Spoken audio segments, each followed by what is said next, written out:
C'est l'avenir du full contact qui est derrière moi ce soir, l'avenir du club Fontarosa. Bonsoir, je suis ravi de vous retrouver pour ce nouveau numéro de Faille Plus ici à Sainte-Maxime avec tous les petits du club. Voilà, c'est l'avenir des sports de combat que vous avez derrière moi pour une soirée comme on les aime bien, des soirées multistyles avec du full contact. Nous sommes sur une terre de full contact et puis il y aura bien évidemment le langage international, si l'on peut dire, le K1. Alors Jean-Paul, comme vous le savez, on est sur une terre de full contact et on retrouvera ce soir, entre autres, Maxime Bonamy, qu'on a eu l'occasion déjà de voir plusieurs fois dans Fight Plus.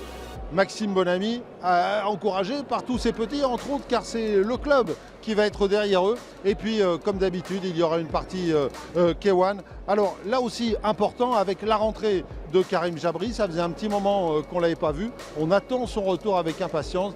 Et puis, le point d'orgue de cette soirée, eh bien, ce sera un championnat d'Europe entre Castro, l'italien, et Barki, le français. Voilà, Jean-Paul, donc c'est parti pour cette soirée de Sainte-Maxime. Et puis, ce sont tous les petits là qui vont nous donner le ton.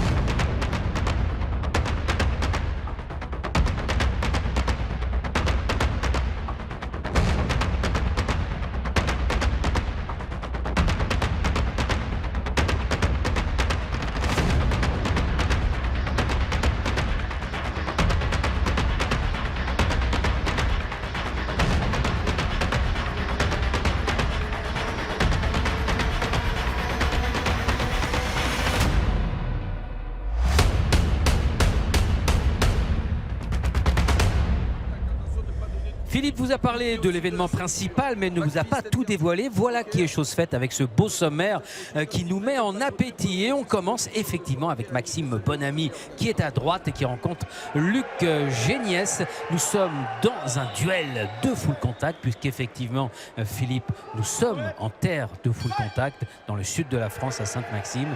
Et c'est une distance classique de 5 reprises de 2 minutes. Le full contact, on le rappelle, hein, c'est tout au-dessus de la ceinture.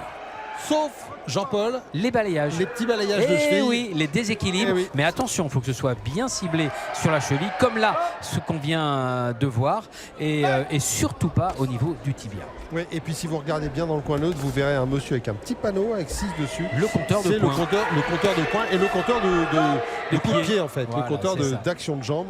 Donc voilà, vous êtes au fait, hein, maintenant vous commencez à savoir un petit peu ce qu'est le full contact. Et donc c'est un combat très intéressant, Jean-Paul, auquel nous allons assister avec deux jeunes boxeurs, hein, puisque 22-23 ans, donc voilà, des boxeurs éclectiques, puisque Maxime Bonamy, on l'a vu aussi en K1, Luc Géniès, lui aussi a fait du K1 et il s'exprime en K1, alors que là ils sont en full contact.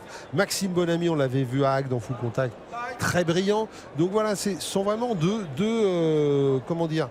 jeunes boxeurs. On parlait d'avenir avec les petits qui étaient derrière moi tout à l'heure. Eh bien c'est vrai que ces deux-là représentent une forme d'avenir du pied-point. Peut-être qu'un jour ils seront obligés de choisir vraiment une discipline plus qu'une autre. En tout cas, ça va être intéressant de les voir se confronter l'un à l'autre, Jean-Paul.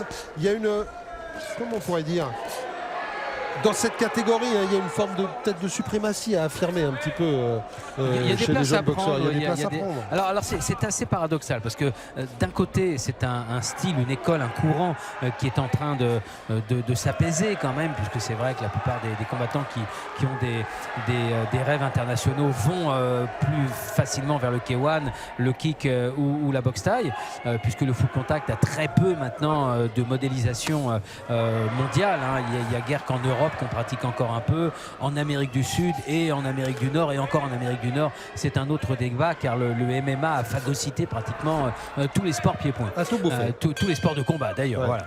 Donc voilà, il reste encore des niches comme ça exploitées, et il faut reconnaître que le full contact, ça reste une école très intéressante avec une implication physique un peu différente du kick. Le kick, on sait très bien que grâce à la ligne basse, à l'instar de la BF, ça modifie beaucoup le tactico-technique.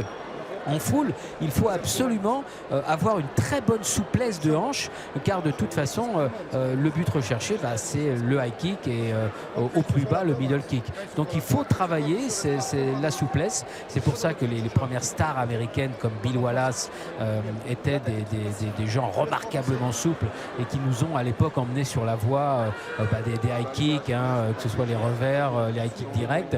Dominique Valera a pris le relais et il en a été le fidèle représentant pendant toute une décennie en Europe. Et aujourd'hui, le full contact a toujours sa place, même si le courant s'est amoindri. Et ces qualités de souplesse, on les retrouve dans ce combat entre Maxime Bonamy et Luc Géniès. Et c'est vrai que c'est toujours très agréable de voir une belle esthétique au niveau des coups de pied. On est parti donc dans la deuxième reprise. Maxime Bonamy, on vous le rappelle, avec son pantalon blanc, alors que Luc Géniès est en pantalon vert. Luc Géniès très offensif. Oui. Alors, il ne va pas tomber sur un ingrat, parce que ce qu'on sait de Maxime Bonamy, c'est lui aussi a une forme de générosité. C'est vrai. Voilà, il n'est pas avare de ses efforts, Maxime Bonamy. Après, ce qu'il faudra voir, et c'est là, Jean-Paul, où peut-être vous parliez de la ligne basse tout à l'heure concernant le K1, c'est vrai que la recherche d'efficacité et le travail de cette efficacité ne sont pas les mêmes en full contact et en kickboxing. Pas du tout. Et on ne construit pas, bien évidemment, les combats de la même manière.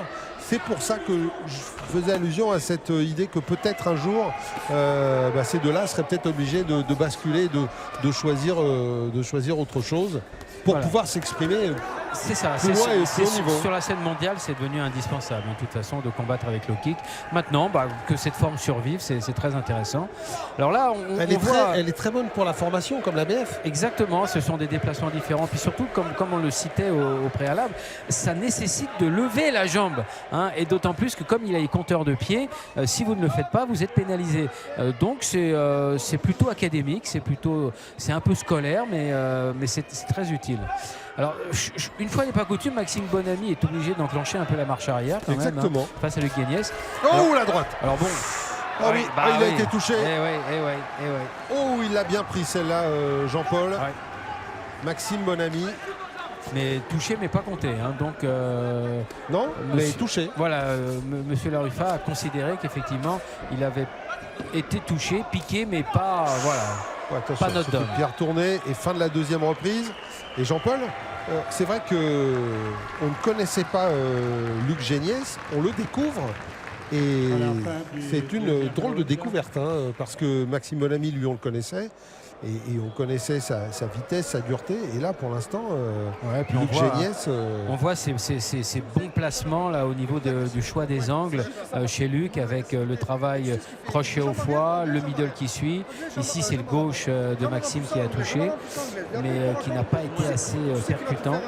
Voilà, le petit balayage, on l'a vu. Exactement. Maxime un peu débordé en cette fin de second round et véritablement obligé de faire marche arrière.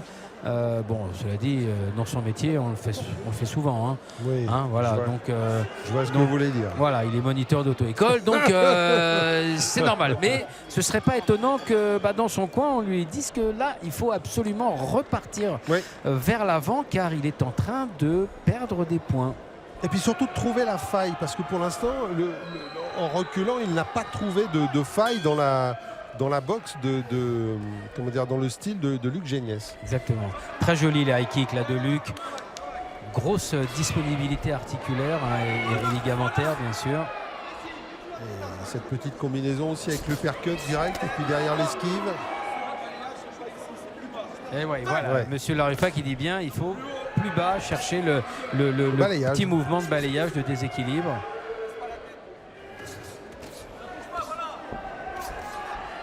Alors on a les protections de pied également, inventées par l'américano-coréen John Rhee. Encore le balayage. Ça marche bien. Alors c'est vrai qu'il le fait un peu le tibia engagé, donc ça peut prêter. Oh joli le revers là de pied, le coup de pied retourné. Un peu noyé quand même Maxime, encore une fois dans ce troisième round.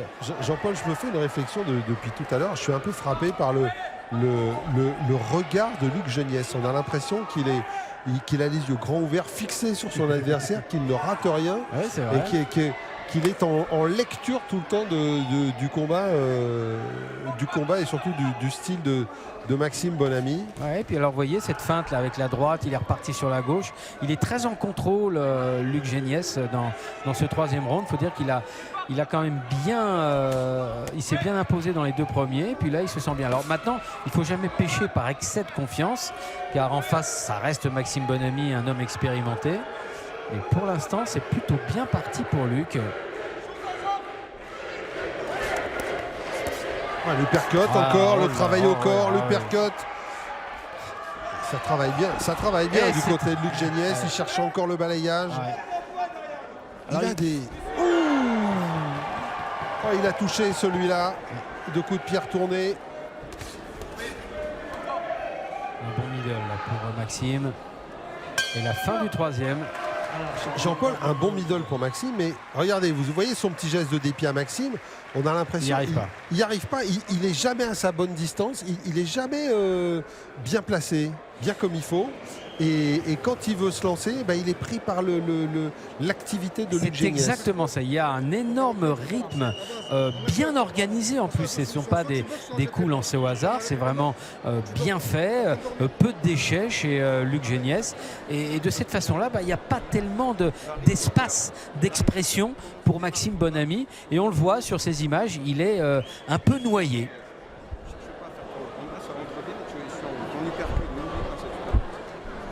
Alors, on entend les coins, les conseils. Ouais, c'est une sacrée découverte, Jean-Paul, ce boxeur que vous voyez en gros plan, Luc Geniès, entraîné par son père, entre autres. Pas que. Et Atalo Kaku. Ouais. Alors, un petit mot juste quand même, juste pour l'esthétique, on va saluer Éric Darmon, c'est lui qui lui a fait cette magnifique tenue verte. C'est très réussi. C'est vrai que ça change. C'est très réussi. C'est très réussi, d'autant plus dans un style où on monte beaucoup les jambes. Eh bien, il y a de l'esthétique. Voilà, on apprécie le gestuel d'autant plus. Voilà, et toujours cette petite finition en bas dans la cheville. Alors, pas vraiment dans l'esprit de chercher à balayer parce qu'il n'y arrivera pas sur la jambe avant, puisque très souvent Maxime Bonamy est sur la marche arrière, donc il a un appui arrière, donc on ne peut pas le faire tomber simplement sur la jambe avant. Mais ça le déstabilise, ça le prive d'un appui et c'est bien fait. Et ça marque aussi, bien sûr. Jean-Paul, ça marque, c'est ça aussi. Alors qu'on l'a bien vu sur ce coup de pied retourné, eh bien, c'est Maxime Bonamy qui n'était pas à bonne distance. Là pour l'instant il n'a toujours pas trouvé sa bonne distance, Maxime. Ouais, le front kick. C'est un vrai problème pour lui. Ouais, regardez, on lui dit dans son coin, Maxime Bonamy, de travailler sur les middle. Il y a des jours sans, on a l'impression que c'en est un pour Maxime, malheureusement. C'est possible. Faut crier plus fort pour Monsieur Laruffa. Hein? Réplique tout de suite. Deux middle, crochet gauche. Et encore le déséquilibre. Toujours. On a l'impression qu'en même temps, Jean-Paul, il oublie rien, Luc Geniès. Hein? Non, c'est vrai que c'est une boxe complète, c'est bien fait. Bon, faut dire qu'il y a très peu de réactions dangereuses de la part de Maxime, comme s'il avait déjà intégré qu'il n'y arriverait pas. On a plus l'impression d'un boxeur qui cherche à vraiment s'imposer. Là, vous voyez, à partir du moment où il était dans le coin, il ne pouvait plus reculer. Donc là, le déséquilibre devient balayage. Et le petit coup d'œil à son coin. Il y a de la fatigue. C'est très dur. Regardez, encore une fois. Je pense, Jean-Paul, il y a de la fatigue, évidemment, du côté de Maxime Bonamy. Mais je pense surtout qu'il y a une énorme frustration, une énorme déception d'avoir l'impression de ne pas pouvoir s'en sortir. C'est vraiment sentiment d'impuissance. Voilà. C'est très dur quand on est dans un ring et que quoi qu'on fasse, on est dans l'impuissance face à l'adversaire qui fait de vous ce qu'il a envie. Et c'est très compliqué mentalement à gérer. C'est vrai qu'il faut être fort psychologiquement pour remonter monter la pente à ce niveau-là. Il y a l'aspect physique, la souffrance, mais il y a aussi cet aspect psychologique où on est dans l'abattement, le découragement parce que justement on n'y arrive pas. On a un sentiment d'impuissance.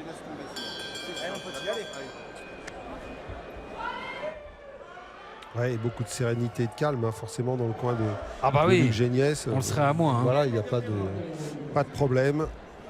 Luc Géniès, alors quand même, pour Luc Géniès, 45 combats amateurs, 43 victoires, seulement 2 défaites. Hein. C'est quand même... et depuis qu'il est passé pro, il a boxé pas mal, surtout en K1. 2 combats, 2 victoires. Il a battu Mathis Janoyan et Jonathan Chalou. Ça, c'est beau, ça. C'est quand même, pour des débuts... ouais, c'est beau. Là, il est en train d'épingler Maxime Bonamy à son palmarès en foule. C'est quand même un sacré début de carrière pro. Hein, puis de toute façon, il a regardé cette forme de boxe qu'il a où c'est très compact, c'est-à-dire qu'il peut facilement coordonner son travail de buste avec l'enchaînement des jambes. Et ça, c'est toujours une grosse qualité. Et on voit qu'il y a très peu il y a un temps très court entre son travail de poing qu'on apprécie ici et puis la jambe qui va monter. Il a vraiment une facilité à ce niveau-là. Et toujours ce regard, je suis assez frappé de son attitude, Jean-Paul. On a l'impression que, d'ailleurs on l'a vu beaucoup esquiver, on l'a vu beaucoup regarder. Voilà, encore le balayage. Qui maintenant... il est tellement fatigué en face, Maxime, que forcément il flanche. Peut-être saoulé un peu. Ouais. Il y a la fatigue, certes, parce que voilà, on est fatigué après 5 rounds, mais je pense qu'il est un petit peu saoulé de tout ce qui s'est passé dans ce combat. Maxime qui avait, pendant les 30 premières secondes de cette ultime reprise, essayé de reprendre le contrôle. Il a mis une bonne gauche là, voilà, il a mis une bonne gauche. Maxime Bonamy. Ça ne suffira pas. Hein. Mais non, ça ne suffit pas. Encore le coup de pied retourné à la 5e reprise. Faire des jolis coups de pied retournés comme ça, c'est bien. Preuve de condition physique, de mental toujours. Et il cherchait le Superman Punch. Il fait un peu le spectacle maintenant. Il se fait plaisir. Il se fait plaisir. Voilà, fin du combat. Et oui. Et ben voilà, et ça se finit par des sourires. Ah oui, très déçu de sa performance, Maxime, on le comprend. Maxime comme les autres, hein, grand seigneur, hein, franchement, comme d'habitude. Et qui doit être bien évidemment très déçu. Un jour sans, voilà, ça arrive. Hein, ça arrive sans, un adversaire. Avec. Voilà, l'adversaire qui va avec. On le connaît, hein, Maxime, c'est pas un boxeur qui manque de vaillance. Donc c'est pas le problème, c'est voilà. On tombe quelquefois. Puis il n'oublie rien, enfin, c'est impressionnant. Hein. Il n'est même pas marqué, regardez, il n'est même pas fatigué. Luc Géniès. Écoutez, vous allez comme ça pouvoir l'interviewer. Je vais aller lui demander. Allez.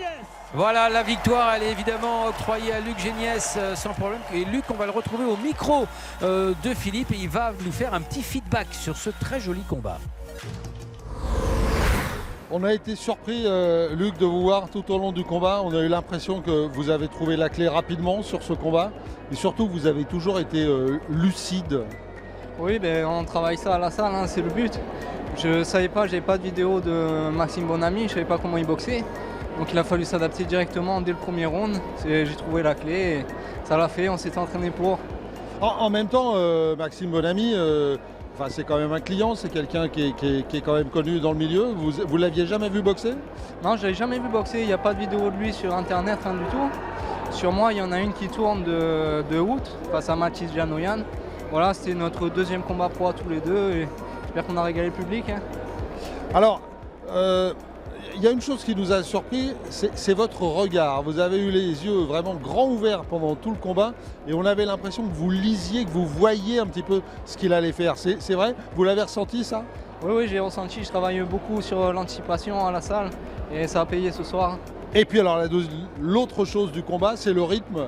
On a l'impression aussi que vous êtes monté crescendo tout au long du rythme, que finalement, à aucun moment, même là, quand on voit, vous n'avez pas l'air fatigué.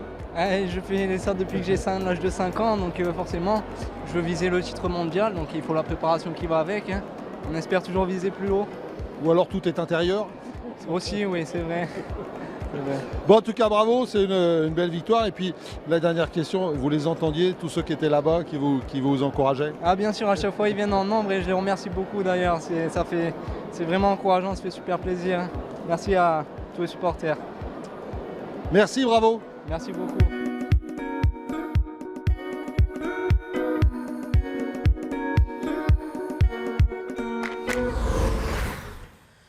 Nous restons dans le full contact avec Rémi Merlino.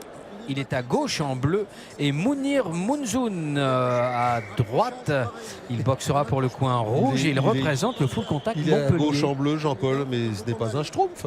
C'est vrai un que boxeur. c'est un boxeur. Il est dans le coin bleu. C'est un boxeur, Rémi Merlino. 30 ans, alors c'est drôle parce que son adversaire affiche exactement Le même âge. au compteur. Exactement.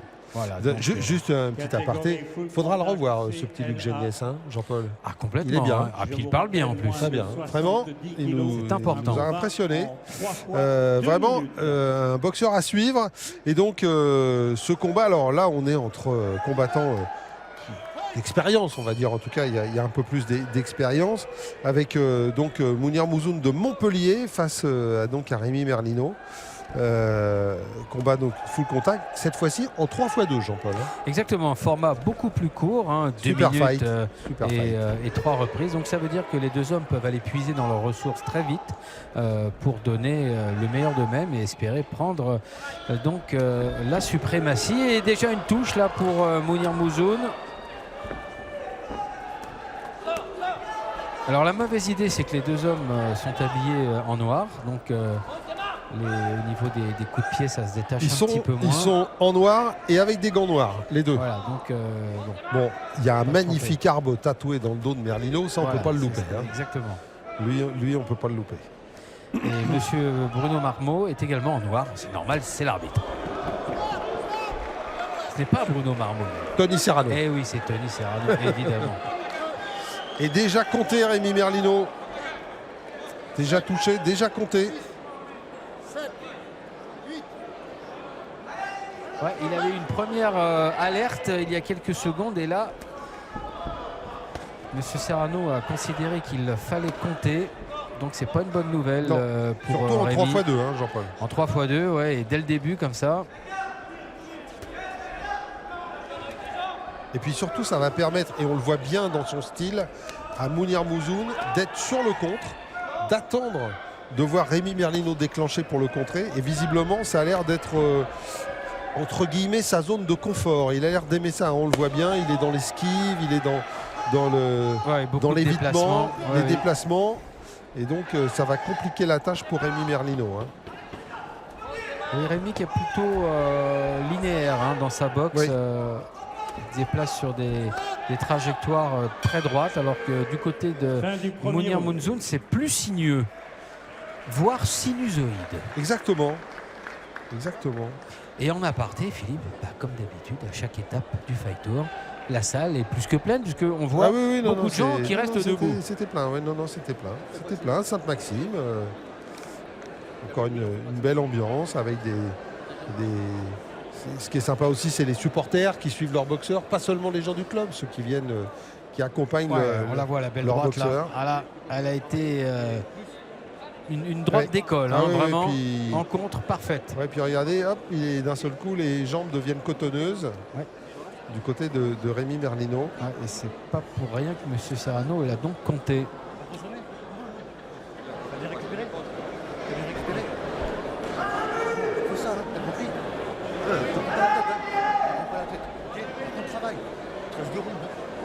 Voilà. Hervé Chazelle qui lui demande s'il a bien récupéré. C'est vrai que là, il faut on en parlait avec Pascal Arène, qui est entraîneur. Oui, rassurer son boxeur, rassurer quand il lui arrive comme ça un petit coup dur. C'est un rôle très, très particulier où il faut à la très fois, psychologique. le remettre dans le combat, le rassurer, lui redonner du courage. Enfin, c'est un rôle pointu à ce moment-là pour l'entraîneur. Vous voyez l'esquive. L'esquive sur le coup de pied retourné, c'était bien vu. Il est dans l'évitement, Mounir Mounzoun. Et ça complique les choses pour Rémi Merlino. Et comme vous le disiez, Jean-Paul, Rémi Merlino, il est plutôt, entre guillemets, le terme n'est pas forcément approprié, mais par contre c'est une image qui passe bien. Il est plutôt franc, c'est-à-dire il est linéaire, il avance droit. On n'a pas l'impression qu'il feinte beaucoup avant de lancer ses combinaisons. Et c'est vrai que ça rend son style un petit peu plus lisible pour c'est Mounir ça, Mouzoun. c'est tout à fait ça. Et puis alors, un autre problème pour Rémi, il faut qu'il fasse attention quand même, c'est qu'il a tendance à lever un peu le menton. Oui. Ça, c'est pas une bonne idée. Et on l'a vu tout à l'heure, cette droite qui l'a repoussée, elle était venue justement. Le bouc à la fenêtre. Et comme on voilà, dit. et donc il vaut mieux rentrer dans les épaules généralement. C'est vrai. Pierre Tourné, mais qui passe à côté pour Mounir. Ouais, encore le crochet gauche. La droite de Mounir Mouzoun.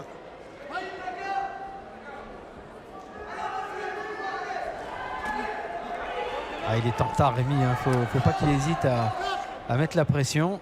Non, mais il essaye, Jean-Paul. Ouais, il essaye, mais il est confronté à un boxeur qui est un peu comme une anguille, qui arrive à éviter, qui arrive à contourner, qui arrive à contrer. Et c'est toujours compliqué des boxeurs comme ça, Jean-Paul. Et puis surtout, ce sont des boxeurs qui ont... Voilà, encore regardez la droite. Alors elle est un peu en bout de course, elle a amorti, mais les juges l'ont vu. Donc ça marque. Alors un peu moins coordonné dans ce combat, ces deux protagonistes, Voilà. sur le jeu poing et pied. Soit on utilise les poings, soit les pieds, mais on n'a pas vu de grande coordination dans les enchaînements. C'est vrai. Un petit peu dommage. Voilà, les deux kicks là, de Rémi Merlino. Attaque au point de Mounir. Et voilà, le crochet gauche avec le dégagement derrière. Très furtif, Mounir Mouzoun, c'est un point très positif pour lui dans ce combat face à un boxeur qui travaille que sur des trajectoires directes. D'où l'importance à l'entraînement de sans cesse intégrer des pas de côté, toujours se mettre en décalage. C'est très important car face à un adversaire comme Mounir Mouzoun, Rémi Merlino On l'a vu, regardez. est une cible un peu facile. Voilà. Uppercut, droite et derrière le high kick. Et rien n'a été vraiment décisif, mais tout est arrivé et tout a marqué. Tout stimuler, ça rentre. D'accord. Ok. Ça va. Physique à fond. Allez, troisième et dernier round.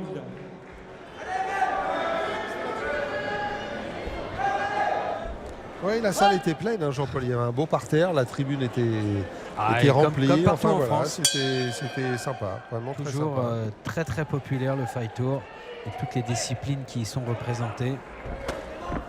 Full kick, taille, pancrace. Encore. Bloqué par l'épaule. Voilà, encore l'esquive avec la remise. Ça c'est bien. Un peu bizarre cette simulation. Oui. Et puis d'un seul coup, hop, je lance un coup. Fantasque un peu. Il s'en est Mounir excusé, Mouzoun. c'est bien. Mais c'est bien qu'il s'en excuse. Tout Voilà, à fait. il chambre un peu sur l'adversaire. Bon, après, c'est il a compris que c'était pas forcément une bonne chose à faire et il s'est excusé. Et bon, voilà, c'est plutôt bien. Et puis il y a autre chose, Jean-Paul, sur lequel je voulais vous faire intervenir, c'est que les boxeurs comme Mounir Mouzoun, non seulement ils sont furtifs, voilà, ils savent, mais en plus on a l'impression qu'ils ont une espèce de science de l'espace. Ils sentent quand ils vont arriver, qu'ils vont être dos aux cordes, qu'il faut se dégager ou qu'ils vont être. Ils ont cette perception, on dirait que, alors c'est à force d'entraînement bien évidemment, mais on voit bien, c'est très difficile de l'emmener quelque part, de le coincer, de l'attraper. Alors plus que l'espace, c'est souvent la distance en fait, c'est l'appréciation instinctive à force. Alors parfois on l'a déjà en soi, mais en plus c'est développé avec les années d'entraînement. Cette appréciation un peu automatique de la distance qui vous relie entre les cordes et vous, entre l'adversaire et votre position centrale. Bref, Voilà, distance de vos bras, distance avec les jambes. Il y a des combattants chez lesquels tout cela est très facile. Et puis il y en a d'autres, c'est plus laborieux, ils sont obligés d'ajuster en permanence. Et c'est une fatigue et intellectuelle, donc psychologique, et une fatigue évidemment physique, puisque souvent les coups partent soit dans le vide, soit ils sont donnés mal à propos, ils sont trop longs ou trop courts. Donc la notion de distance, effectivement, Philippe, fondamentale, et on a vu Mounir Mounzoun qui la maîtrisait très bien. Oui. Et il n'a pas maîtrisé que la distance, Mounir Mounzoun, parce que clairement, on peut imaginer qu'il a maîtrisé ce combat, d'autant que Rémi Merlino a été compté dans la première reprise. À aucun moment il a vraiment mis en danger Mounir Mounzoun. À aucun moment il a pu faire en sorte que l'arbitre soit tenté de le compter. Donc on ne voit pas comment ce combat pourrait échapper au boxeur de Montpellier. La décision. Le coin rouge, Mounir Mounzoun. Voilà, on l'avait bien vu, bien senti, Jean-Paul. Et c'est vrai qu'il a fait un bien beau combat face à un adversaire peut-être un petit peu trop prévisible pour lui.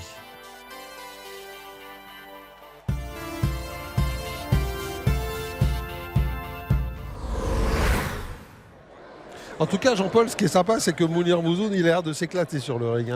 Toujours le sourire. Mais c'est ça qui est très très important. Sympa. Le sport doit rester une fête. Allez, Uros Bulatovic, c'est pas lui, c'est l'autre. Là, nous étions avec Alfousseni Cissé. Oui. Voilà. Alors, combat pareil, toujours full contact, prévu en 5 rounds de 2 minutes. De 2 minutes, c'est ça. Dans la catégorie des 60 kilos. Exactement. Et donc un combat probablement plus nerveux que celui qu'on a vu précédemment. Oui, alors là, regardez, Philippe, c'est intéressant, la posture d'Uros Bulatovic. On a l'impression qu'il est dans une compétition, un contest, comme on dit aux États-Unis, de semi-contact ou de light contact, avec les mains très basses, et il travaille à la touche. C'est-à-dire une touche, il ressort, une touche, il ressort. Et ça, c'est typique de la formule light contact, semi-contact, qui a été très en vogue à un moment aux États-Unis, et également en France, dans les années 80, mais qui a perdu énormément de sa vitalité avec l'avènement des autres formules pied-point.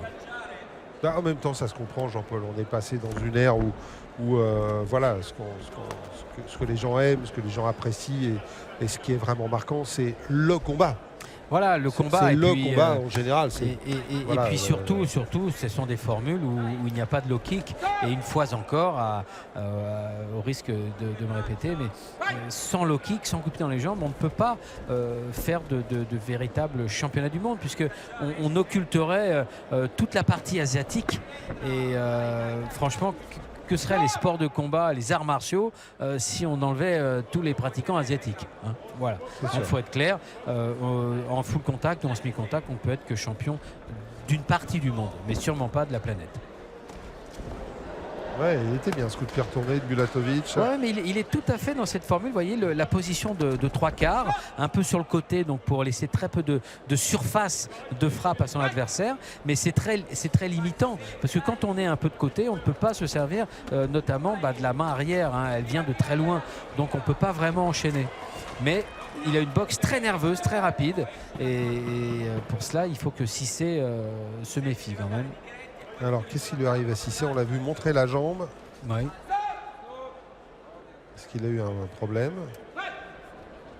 Une drôle d'attitude, Cissé. Il me paraît un peu débordé, hein, quand même. C'est un Italien. Hein. Jean-Paul, regardez, il a une drôle d'attitude. Et puis, est-ce qu'il s'est fait mal à une jambe ou à une cheville ou à... Faudra regarder, parce qu'il a fait un signe à l'arbitre pour lui montrer quelque chose. Et on a vu son attitude changer. Regardez, là, il est plutôt... voilà, il est en posture de combat, voilà. Même si ça n'empêche pas de prendre des coups. On sent très nettement qu'il n'est pas à l'aise sur ses appuis. Il prend des coups. Il n'est pas du tout... Enfin bon, là, cette première reprise, c'est un peu catastrophique pour lui quand même, hein. Oui, mais il était en mode combat, alors que... À la fin du round, on a eu l'impression qu'il montrait quelque chose à l'arbitre. Tu fermes toutes les ouvertures. Tes coups de pied, tu les doubles. Il y a du comptage de pieds. Tu marques tes pieds, tu marques tes points. D'accord? Oui, il faut marquer des points avec les pieds, c'est clair, parce que c'est dommage d'être pénalisé. Reste au centre du ring. Alors encore, ce contrôle hein, des pieds lancés, c'est très aléatoire, oserais-je dire, parce que certains compteurs, personnes chargées du compte, donc un coup de pied qui touche pas, ils vont le compter, et puis alors que normalement on ne compte que les coups de pied efficaces. Donc bon. Sinon ce serait trop facile, hein. On lève 6 fois la jambe en début de combat, puis ça y est, on a fait les coups de pied, quoi. Voilà, deuxième round. C'est pas tout à fait comme ça que ça doit se passer. En tout cas, on va voir deuxième reprise. Ah voilà, là le middle, ça touche. il était C'est bien bon. celui-là. Le revers, il est bon aussi, puisqu'il était dans la distance. Le side kick, qui peut être compté, il a touché. Même s'il n'a pas été efficace, il a quand même touché. Trop d'attitude d'Alfousseni Cissé, même avec les points, même avec... Non, mais clairement, il fait n'importe quoi. Là. Il n'est pas du tout dans l'attitude d'un fuller. C'est très surprenant d'ailleurs. Vous voyez, il n'a pas d'appui. Hein. On l'avait vu déjà dans la première reprise. Il n'a pas du tout d'appui. Oh là. Même quand il frappe, il se met lui-même en déséquilibre. Oui. Donc là, ça devient un petit peu difficile, quoi. Étonnant qu'on lui fasse faire 5 reprises d'ailleurs avec son manque d'expérience. Ouais, alors, le genou. Ouais, là c'est de moins en moins bon, oserais-je dire. Oh, il a été touché. Oui, sur le coup de pied retourné de Bulatovic, il a vacillé. Il va falloir que Alfousseni Cissé. M.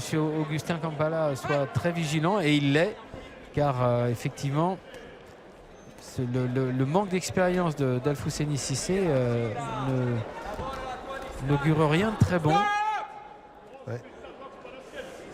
Boxeur né au Sénégal, boxeur de 21 ans, mais qui s'entraîne à Turin. Alfousseni Cissé. Team Top Combat. Ouais, il accroche, attention. Oh, encore contré avec le crochet gauche. Oh là là là là. Bon, alors là, on est quand même en droit de se demander s'il connaît le règlement de la discipline dans laquelle il évolue. Là. Très honnêtement, c'est limite. Oh là, il a plus d'appui, Jean-Paul. C'est limite. Hein. Vous savez que l'arbitre est en possibilité là de dire on arrête. Et puis voilà, pour manque de technique, ça existe. C'est prévu dans le règlement. Mais il va l'arrêter parce que regardez, il ne revient pas, il ne monte pas les points. Voilà, très bien. Voilà. Monsieur De toute Kambala façon, décide de l'arrêter. On a compris. Hein. Du combat. On a compris, d'accord. Vous savez, les arbitres ont vraiment un rôle très compliqué. On vient de le voir avec Monsieur Kambala. Parce qu'il y a des décisions à prendre qui forcément ne feront pas l'unanimité. Et ça veut dire qu'il faut une grande force morale pour tenir convenablement le rôle d'arbitre. Et on a la chance en France, hein, on en a quelques bons. Hein. Dans la fédération des sports pieds-points, d'avoir vraiment des... Oh, c'était joli ça, des personnes remarquables. Et on les remercie parce que c'est pas toujours facile. Hein. Ouais, on a quelques très bons arbitres. Voilà, il n'y a pas que la photo finale du vainqueur où tout le monde est là et où l'arbitre est présent aussi. Avant d'en arriver à la photo finale, c'est compliqué comme métier. Hein. Ouais, en même temps, on a bien vu, hein, il était là. Comme il Kambala, il est là, il suit vraiment ce qui se passe et voilà, il a senti le combat, il a senti le combattant et il a décidé d'arrêter. Je pense que même si Cissé avait monté les mains, il est probable que M. Kambala l'aurait arrêté de toute façon pour manque de technique, parce que dans ces cas-là, le combattant est en danger. Oui. Abandon technique, Uros. Voilà, abandon technique, c'est une nouvelle, très bien. Bon. nouvelle sanction. En tout cas, belle victoire de Uros Bulatovic. Exactement. Place aux dames, Philippe, avec Roberta Sarcinella. Elle est à droite, elle boxe pour le coin rouge et elle est face à Lizzie Largillière qui vient du coin bleu. Exactement, Jean-Paul, Lizzie Largillière. Eh bien, écoutez,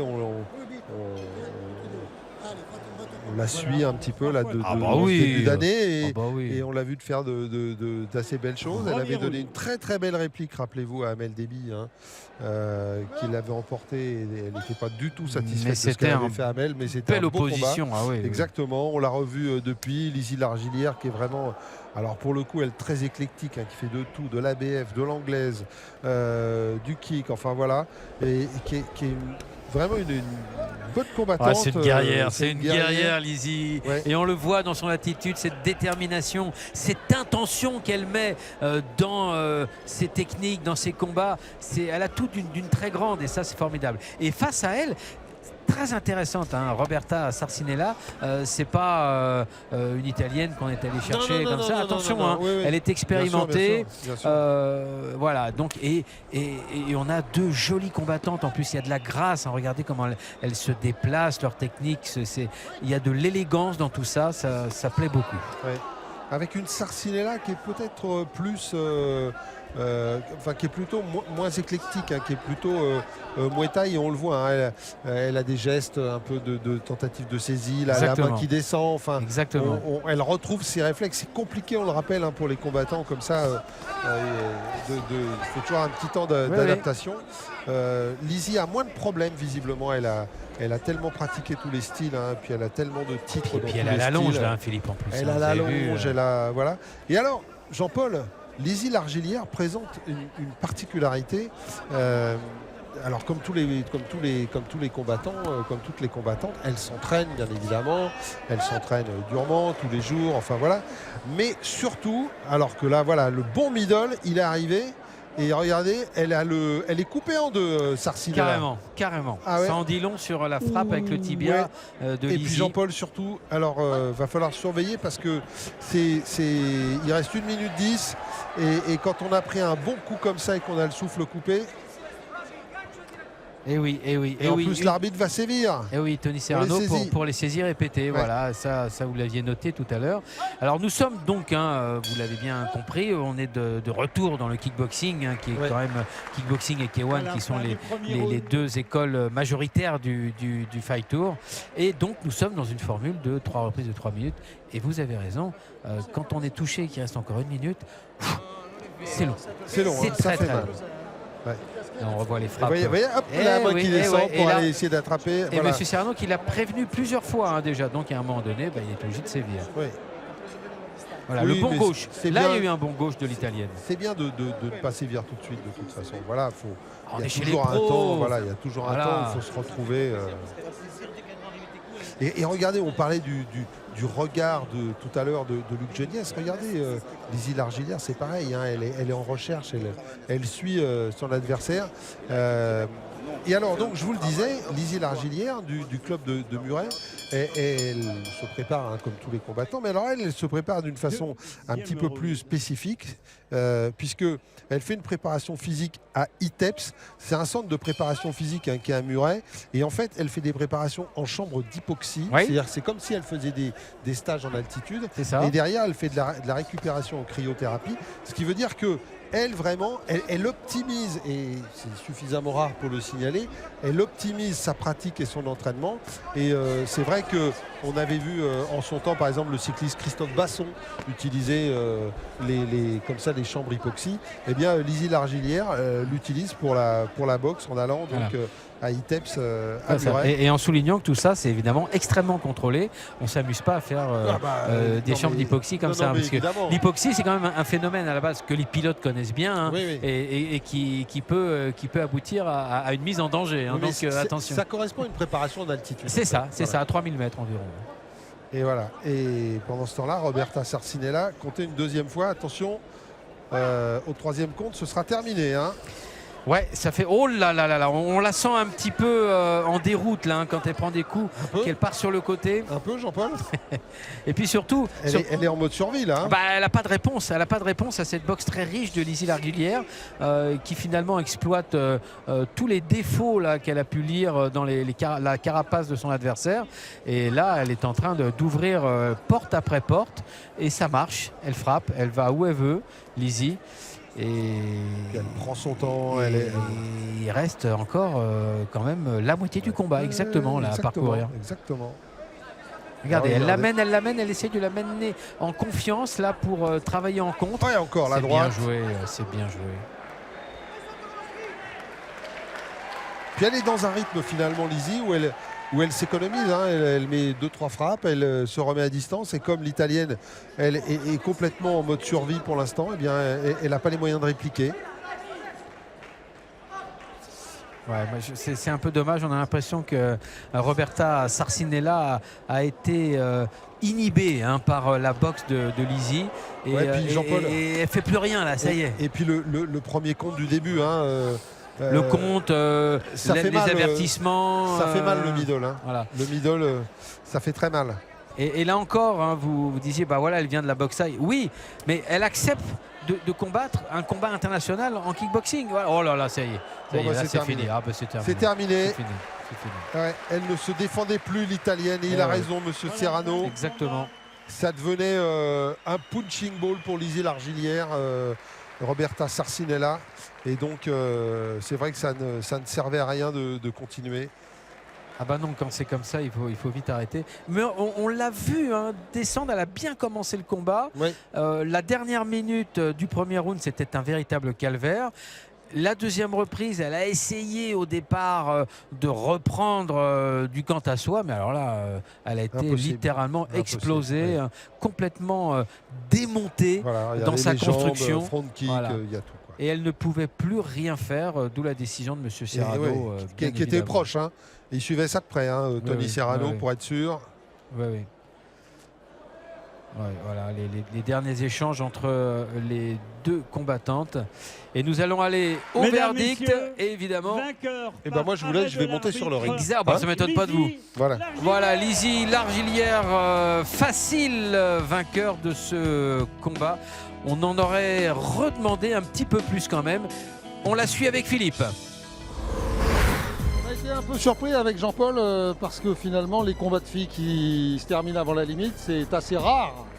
Oui, c'est vrai. Après, en plus, c'est pas à mon habitude. En général, je vais au bout. Mais bon, voilà, du coup, c'est une bonne chose. Alors, ça fait un petit moment qu'on vous suit. Hein. Ça fait 2-3 fois qu'on vous voit dans Fight Plus.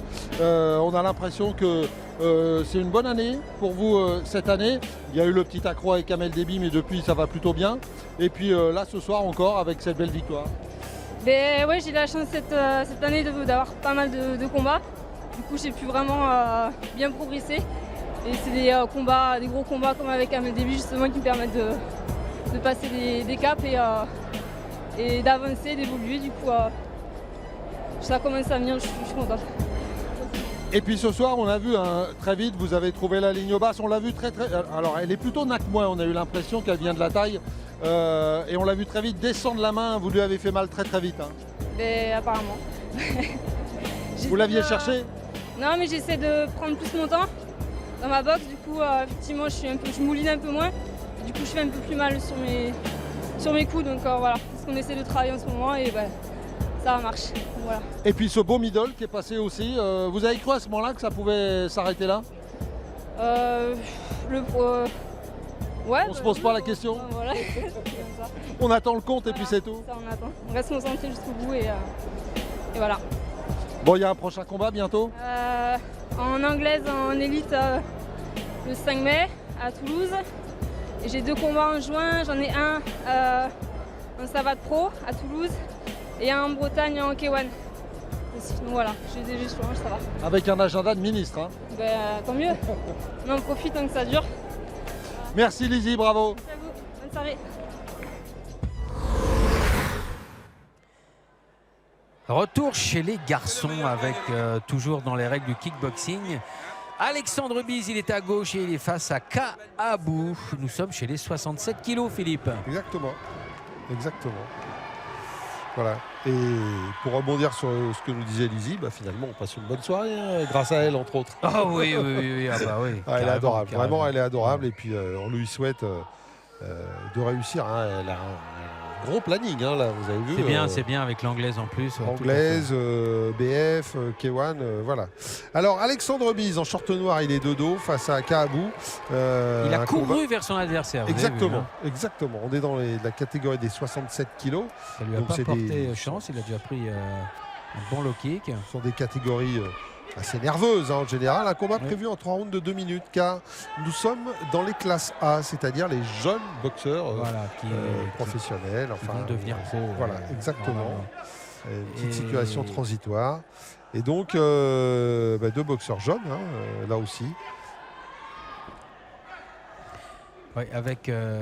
Alors, chose étonnante, c'est très rare, on peut le signaler, c'est que dans cette soirée de Sainte-Maxime, eh bien, la catégorie de 67 kg, c'est la catégorie la plus lourde. C'est-à-dire qu'on ne dépassera pas 67 kg ce soir. Voilà. C'est assez rare, mais bon, voilà, il y a des fois, ça arrive. On tourne entre 60 et 67 ce soir. En même temps, Jean-Paul, quand on regarde la moyenne des combattants français et l'endroit, dans la fourchette de poids, le niveau auquel se situent la plupart des combattants français, c'est entre 65 et 75 kilos. C'est vraiment le morphotype à peu près moyen des combattants français. Oui, mais malgré tout, on a peu de poids lourds, on a peu de poids très légers. On a peut-être peu de poids lourds, mais ceux qu'on a eu ou qu'on a encore ont toujours été de très grands combattants reconnus à l'international, etc. Donc, vous avez parlé d'un certain Jérôme, par exemple. Chez les lourds. Tout à fait, oui, bien sûr. Il y a aussi alors, un qui ne cesse de nous étonner, c'est également le poids lourd Patrice Carteron, qui a même une tribune maintenant dans un magazine français, où voilà, il parle de son expérience, non seulement en tant que boxeur, mais en tant que com aussi, qui vit dans une banlieue pas facile, Grigny, tout ça, et qui en retire quelques réflexions qui sont très intéressantes. Qui peut être une espèce de phare dans cette... Il écrit de belles choses, souvent, Patrice Carteron. Attention au saisie, te laisse pas voir. C'est bien ce qu'il fait plus extérieur. Avec le travail en bas. Et Alexandre Bise qui a l'air d'avoir quelques petits soucis d'appui, Jean-Paul, à certains moments. Une boxe un petit peu précipitée de la part d'Alexandre, et effectivement, du coup, il néglige ses fondations et il perd un peu appui. On le voit bien, regardez, il croise les pieds. Voilà, il a un peu de mal à ce niveau-là. Regardez encore, c'est lui qui recule.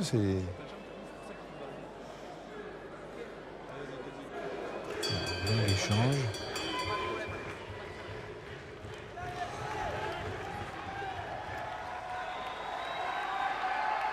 Allez, c'est reparti. Deuxième reprise. Oh là, voilà, cette fois-ci, c'est... ça a été vite, là. Voilà. Étonnant, quand même. Il n'y avait pas de raison que lui aussi ne réussisse pas. Regardez, ça fait 2 fois que Abou bloque comme ça avec les bras son adversaire. Il a raison, Augustin Kambala, de lui faire des remarques.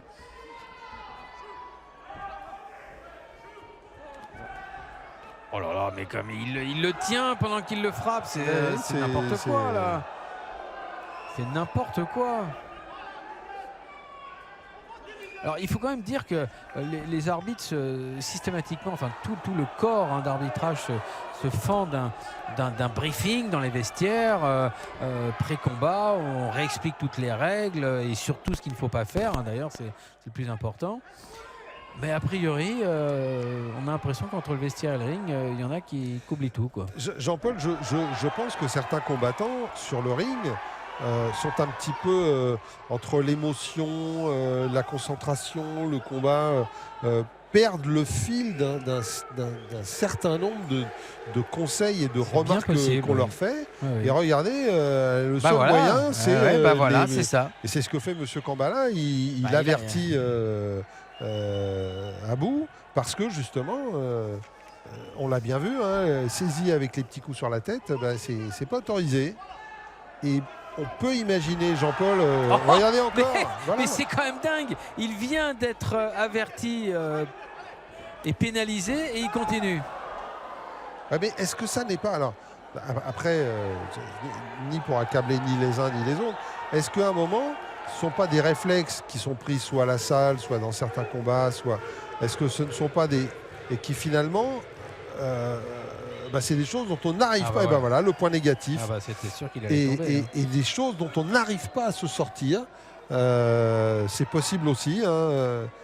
On le voit bien, les boxeurs qui viennent du Muay Thai, quelquefois, ont tendance à vouloir saisir les jambes. C'est du réflexe, c'est pas la volonté de. Ça, c'est différent. du réflexe. Oui, tout à fait, c'est différent. Mais regardez ça, tenir la nuque derrière et avec l'autre main coller des bourre-pifs, non, ça peut pas fonctionner. Ça, c'est dans aucune sorte de pugilat, il y a ça, si dans les bars, quoi, mais pas dans un ring, pas dans une enceinte sportive. Enfin, beaucoup de travail quand même hein, pour les arbitres ce soir. Oui, Hein. oui. Enfin, non. Ouf. Ah, il y a savon. Oui, Il y a savon. il y a ça. Bon, Il y a savon dans le coin. Jean-Paul, alors juste pour amortir ouais, la tenue de la la jambe. jambe, ouais. C'est ça qui l'a surtout poussé à mettre le point négatif à M. Kambala. Voyez, juste Jean-Paul pour essayer de quand même de diminuer un peu ce que vous dites. C'est vrai que il y a deux combats pour l'instant où on voit des choses. Le voilà, François Fontarosa avec sa petite barbiche. Hein, voilà. C'est lui qui organise cette soirée ici à Sainte-Maxime. C'est lui qui s'occupe du club et tout, François Fontarosa. Et il en faut des hommes comme lui, c'est évident. Hein. comme tous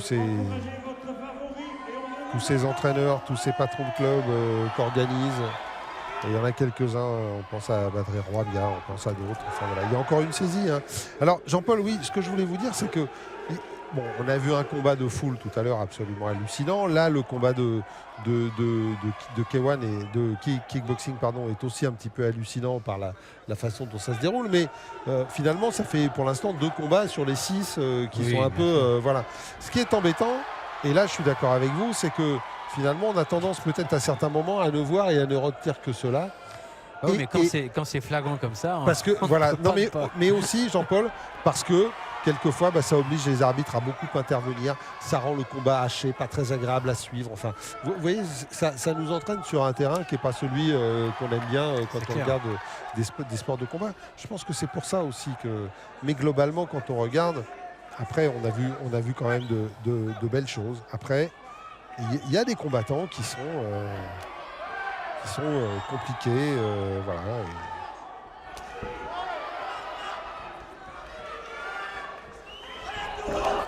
Voilà, attention. Difficile, Alexandre. Et il veut pas le Ville. lâcher. Il veut pas le lâcher. Ah non, c'est un peu le souci, quoi. Voilà, encore. Et regardez, Monsieur Kambala, il est complètement dépité, le pauvre. Oui, vraiment, et il désabusé va encore sanctionner. Et regardez l'attitude de Kaabou. Comment, moi? Bah oui. Voilà. Et bah, encore un point négatif. J'espère que K va garder son combat et puis comprendre pourquoi M. Kambala. Ça ne se fait pas de tenir et de frapper en même temps. Ça n'existe pas, ça. C'est pas dans le règlement. C'est parfaitement interdit. Non, puis alors regardez ça et la tenue de jambe. Non, mais là, moi, très honnêtement, je suis arbitre là. Il est sympa, Augustin Kambala. D'ailleurs, on sait qu'il est sympa. Mais il est en droit d'arrêter. Dire, on arrête. Tu ne connais pas le règlement de ce sport. Tu rentres chez toi et tu reviendras quand tu t'auras appris à combattre dans le règlement, dans le respect du règlement. Parce qu'une faute, d'accord, 2, 3, mais là, ça fait 15. C'est pas possible. Et ce qui est ennuyeux, Jean-Paul, c'est qu'à un moment donné, Kaabou s'auto-arbitre. En plus.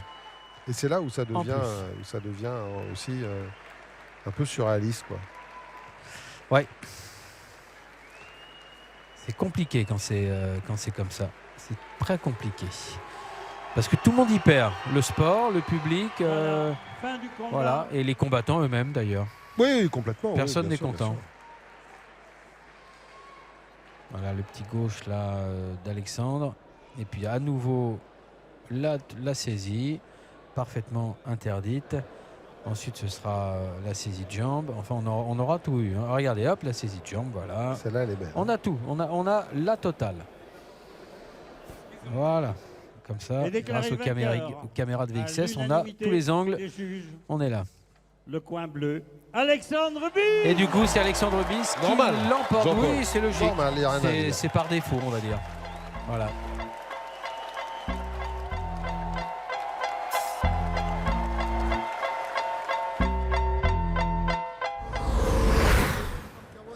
Bon, au moins les deux hommes avaient le sourire à la fin du combat, c'est une bonne chose. Exactement. Il y en a C'est deux vrai. qui sont déjà moins souriants, mais c'est normal, c'est le début. C'est le début. il, C'est le faut, début. il faut pas sourire avant le résultat. C'est Karim Jabri qui est là dans le coin rouge. Il est face à Alexandre Silia. Ouais, c'est sa rentrée à Karim, hein, on le disait, ça Ouais. fait un petit moment qu'on ne l'avait pas vu. Alexandre Silia, on l'avait vu à 7 dans un tournoi de full contact. Et bien là, on est en kickboxing. Et donc, on va voir ce que ça va donner. Et on va voir surtout, alors on a compris, hein, Karim Jabri, il a l'air de vouloir prendre les choses en main. Hein. C'est vrai qu'il restait sur des résultats un petit peu en Voilà, il a teinte, besoin d'une avait- victoire éclatante. Voilà, Karim. il a besoin vraiment de se refaire un peu le... Allez, alors il est face à un homme au physique imposant, hein, avec Alexandre Silia, qui est plus grand. Il fait le même poids, mais il est plus grand. Il fait 1m82, Ouais. Alexandre. Karim est d'une taille plus modeste. Alors Karim utilise ses qualités de vitesse. En tout cas, Jean-Paul, c'est parti assez vite. Hein, Oui. en tout cas, au niveau physique, on a envie de se marquer. On a envie de... Allez, trop court, le coup de pied retourné.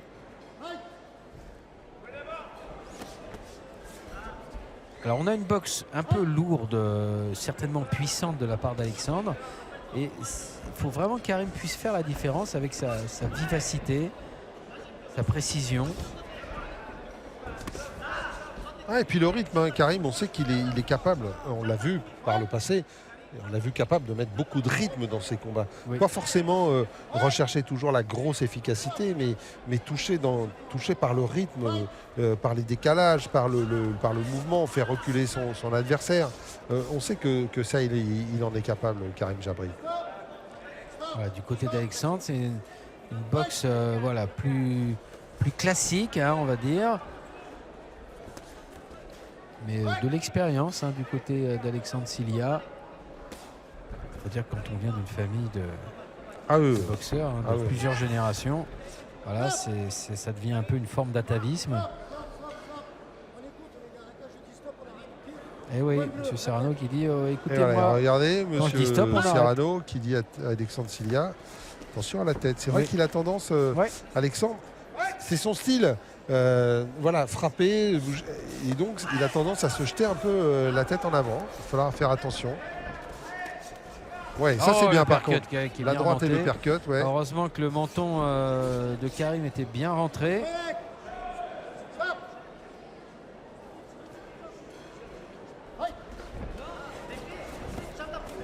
Là, il cherche le percut, hein, Alexandre Silia, ça fait plusieurs fois qu'on le voit. Ouais, il a vu qu'il y avait de la place là pour remonter dans la cheminée. Et Karim qui devrait plutôt se décaler gauche-droite plutôt que de reculer. C'est ce qu'il avait fait sur le middle. Et surtout, il faudrait que Karim puisse, parce que pour l'instant, Alexandre Silia a décidé, lui, de mettre beaucoup de rythme dans le combat. En fait, il fait un peu comme s'il faisait un combat de BF ou de full. Hein. Il met du rythme, il met du débit.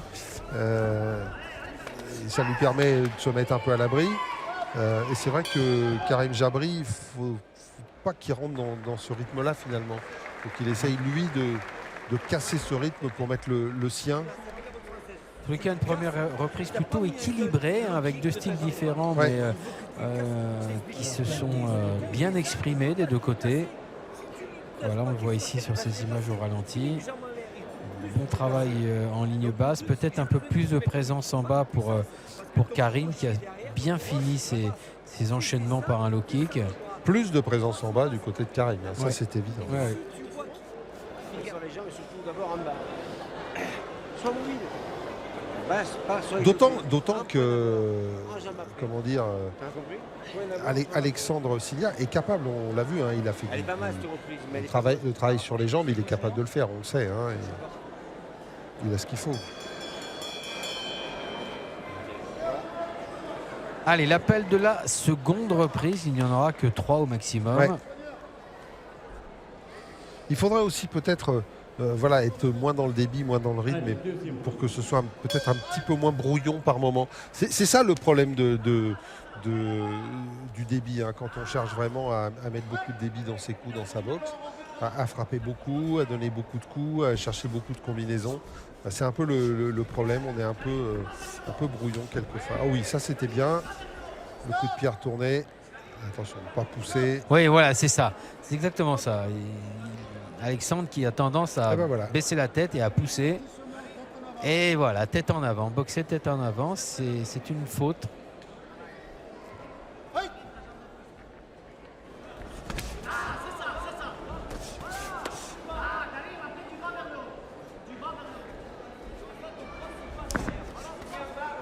C'est une faute parce que quand on boxe la tête en avant, généralement, ce qui arrive, c'est de blesser l'adversaire aux arcades. Et là, voilà, on l'a vu, Alexandre Cilia qui rentre un peu la tête en avant, là, en se courbant, en essayant de se protéger en même temps. Jolie la petite esquive là, qui a mis Cilia en déséquilibre. Voilà, le crochet gauche, la droite, il faut tout de suite enchaîner avec les... Il manquait la jambe, la jambe derrière. Oui. Je savais que vous alliez le dire. Il cherche le foie, Karim Jabri, avec son coup de pied retourné. Son fameux spinning back kick. Il cherche le foie, mais il ne l'a pas trouvé. Alors c'est vrai que face à un boxeur qui avance avec un petit peu la tête en avant, eh bien, le coup de pied retourné comme ça, sauté, c'est très sécurisant. Parce qu'on repousse l'adversaire tout en faisant une passe dans le dos. Donc on ne risque pas de se blesser à ce moment-là.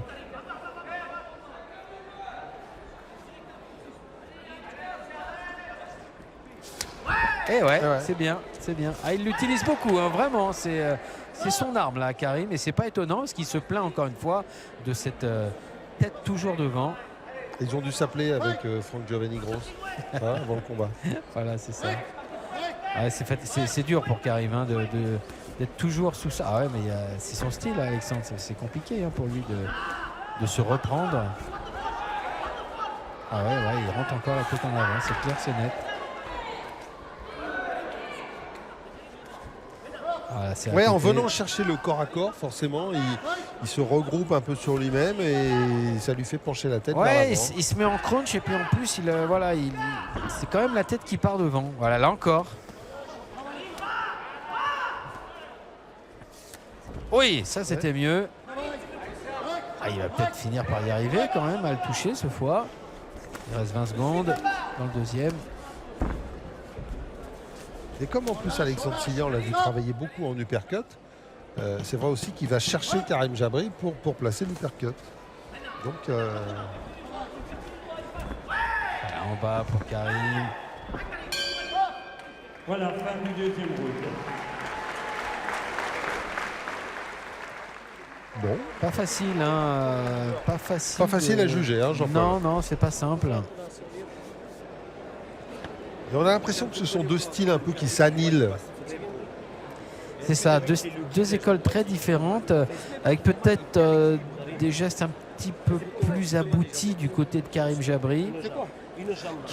Alors, on aura l'occasion, parce qu'on le connaît bien, Karim, finalement, et en revoyant le combat, on aura peut-être l'occasion d'en parler un jour avec lui, mais peut-être face à un adversaire comme Alexandre qui avance comme il le fait, manque-t-il du côté de Karim qu'on appelle le décalage, c'est-à-dire au moment où Alexandre avance, se décaler pour tenter lui aussi l'uppercut ou tenter un coup, ce que fait par exemple très bien un Christian Bertoli par exemple. Des boxeurs comme ça qui se décalent et qui enchaînent la frappe derrière sur des boxeurs qui avancent. On les a vus plusieurs fois faire ça et c'est peut-être là parce qu'on sent bien qu'il est gêné par la tête en avant, le style. Et c'est peut-être ce qui manque à Karim finalement dans ce combat. Et même sans chercher l'efficacité, le fait de se décaler et de toucher, rendre les coups lisibles, lui permettrait peut-être de faire en sorte que les juges notent. Et vous voyez, il vient de faire encore un signe à l'arbitre. On sent qu'il est agacé, Karim. On sent que ça le perturbe. Oui, tout à fait. Et voilà encore. Et là, c'est la tête en avant. Et alors, ce qui est pire, Jean-Paul, c'est que le coup de tête, il n'est pas au moment où Alexandre Silia avance, c'est après quand il se remet droit dans le corps à corps. Ouais, quand il remonte, quand la c'est tête ça. remonte. Ah ouais, quand la tête remonte. Et là, c'est le coup au menton, c'est le coup au nez, Ouais. c'est le coup aux arcades. Et donc c'est difficile en plus pour l'arbitre d'intervenir à ce moment-là. Puisque le corps à corps est déjà engagé. Ouais, exactement. Les deux hommes qui se sont déjà rencontrés il y a 1 an Oui. à Fabrègues. Et il y avait eu match nul entre les deux. Oui, donc il y a un vrai compte à régler quand même. Là, Oui, quand même. Ah voilà, ça c'est bien. Mais voilà, encore une fois, Jean-Paul, Karim Jabri fait le choix de rentrer dans l'épreuve de force. Alors nous, c'est facile de le dire ici là, mais peut-être qu'il y aurait-il d'autres solutions. Bah, et d'autant plus qu'au niveau débit, il est en dessous là, hein, par rapport à Alexandre. Bah oui. Ah, c'est Karim là, qui remonte avec la tête. Et encore une fois, le coup de pied retourné, le spinning back kick dans la région du foie, mais qui n'arrête pas Alexandre Silia. Ah non, puis Très pareil. robuste, on le sent, Ah oui, puissant, Puis fort. le rythme, ça n'arrête pas. Il est tout le temps dans la frappe, voilà. Et Oh là, encore, ça touche voilà, là. cette droite là. Attention, il reste un peu plus d'une Donc minute. fouet.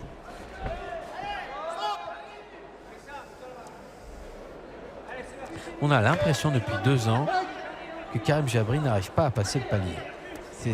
On l'a découvert, hein, ce jeune talent, il y a quelques années. Il nous avait vraiment... enthousiasmé, on peut le dire. Hein. Exactement, l'adjectif est bon. Et on a l'impression qu'il y a un plafond de verre, là, qu'il n'arrive pas à percer.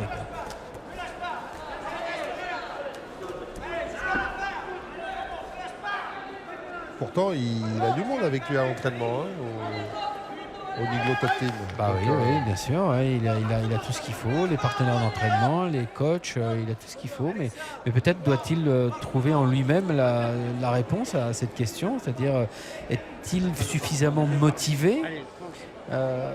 On n'a pas l'impression qu'il donne tout dans ses combats. Voilà. 20 secondes. voilà. Agacé, Karim Jabri.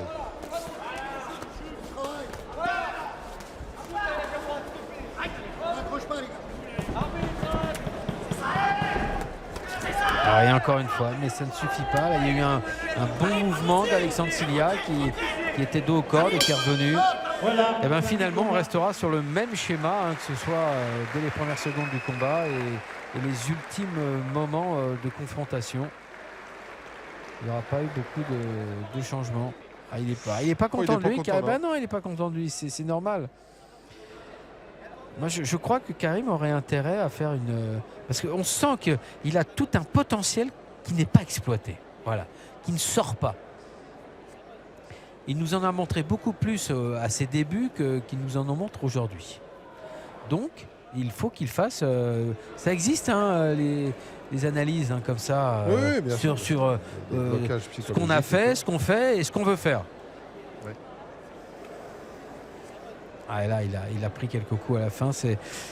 On va voir, on va s'en remettre au juge, Ah oui, Philippe. là, hein, Jean-Paul... pendant que vous Moi, j'irai apprêterez, interviewer le vainqueur. Exactement. Voilà. Voilà, et nous, on va Mais écouter par contre, le verdict. Ce sera intéressant de recueillir les impressions de celui qui va l'emporter. Mesdames, messieurs, On Mais alors, écoute. qui déclaré vainqueur. Moi, je vous laisse. Hein. Le coin bleu, Alexandre Silia. Voilà, Alexandre Silia, donc déclaré vainqueur. Alexandre Silia qui va en parler avec Philippe. Bon Alexandre, la dernière fois qu'on vous avait vu c'était en full, là on vous retrouve en kick.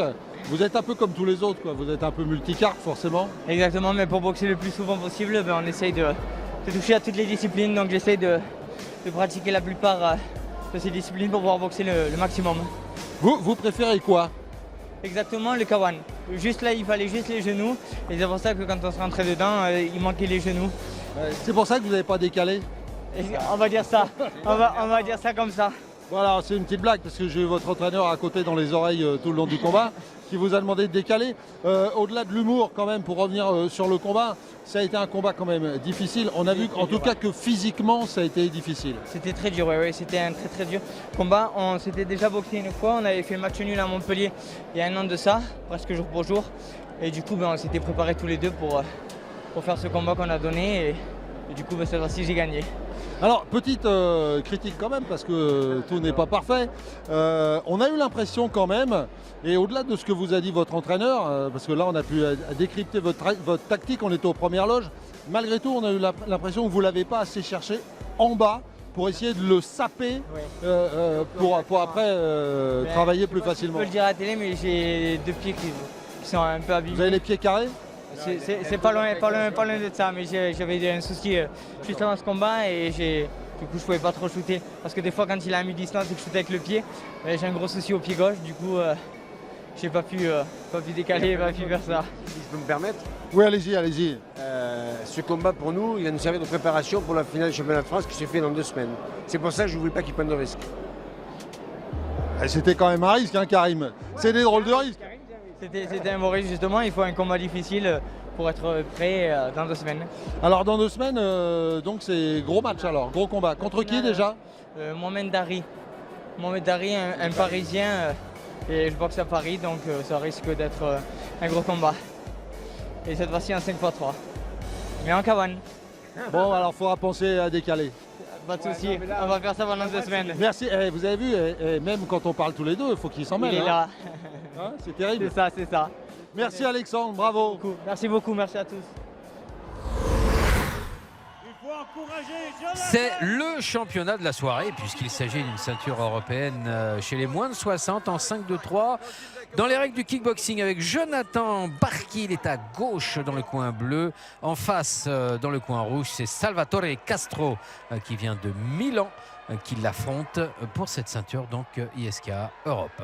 Alors sans faire de mauvais jeu de mots, hein, Jonathan Barchi c'est l'homme du coin, pas deux coins, mais Oui, du on coin, est d'accord. puisqu'il est du full contact maximois. Exactement. Et puis Salvatore Castro, né à Catane mais s'entraînant à Milan, sicilien d'origine donc.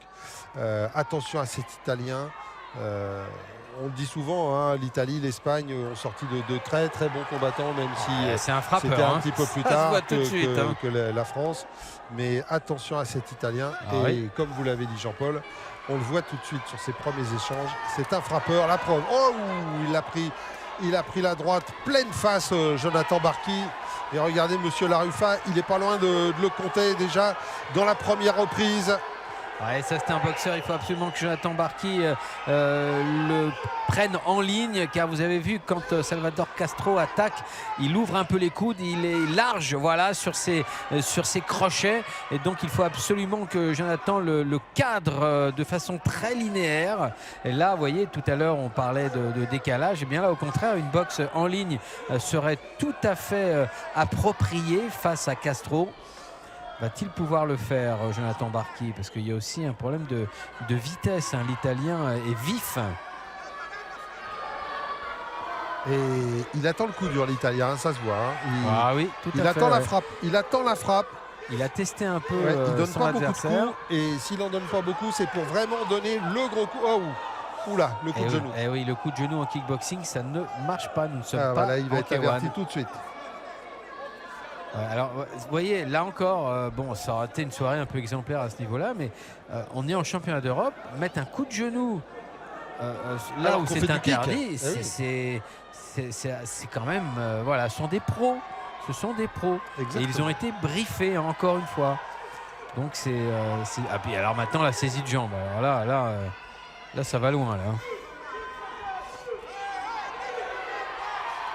Alors il faut qu'il en profite, Jonathan Barchi, de ces petits moments qui peuvent déstabiliser un peu l'Italien, puisqu'il fait des erreurs qui sont immédiatement notifiées par Monsieur Laruffa, l'arbitre. Ouais, on l'a entendu dire basta, ce qui veut dire ça suffit en italien, terminé. Ouais. En montrant, oh attention. La droite, encore la droite. Ah celle-là, attends, oui, effectivement, heureusement que c'est un bon encaisseur, Jonathan, mais il ne faut pas qu'il en prenne une douzaine comme ça. Hein. Non. Puis on voit bien que Castro attend le coup dur, Jean-Paul. Hein. Ah oui, carrément. Il ne cherche que ça. Hein. Ouais, on voit bien, regardez l'uppercut. On a l'impression qu'il est parti au ras du sol accroupi pour terminer au plafond son uppercut. L'Italien qui s'est beaucoup déplacé dans la première seconde, et puis là, effectivement, qui est dans une posture de contre, très statique, les pieds à plat. Ouais. Et on va terminer le premier round comme ça, avec heureusement pour lui Jonathan Barchi qui a réussi à rééquilibrer le combat sur la fin. Mais le début était plutôt compliqué pour lui quand même. Ouais. Et puis Jean-Paul, surtout, j'ai l'impression que Jonathan, voilà, lui aussi, il se livre. Vous parliez de boxe en ligne, mais même quand il boxe en ligne, regardez, sa garde s'ouvre beaucoup, je trouve, à Jonathan. Ah bah, Jonathan, sa garde s'ouvre. Et puis le problème, c'est qu'il se déplace du côté de la main forte Oui, en plus. de l'Italien. Donc, il ne faut pas lui en promettre plus à l'Italien pour qu'il réagisse. Donc, il y a beaucoup de réglages à faire pendant cette minute de repos.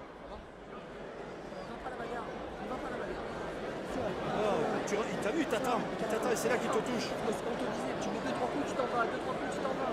Hein, gauche-droite, le flic.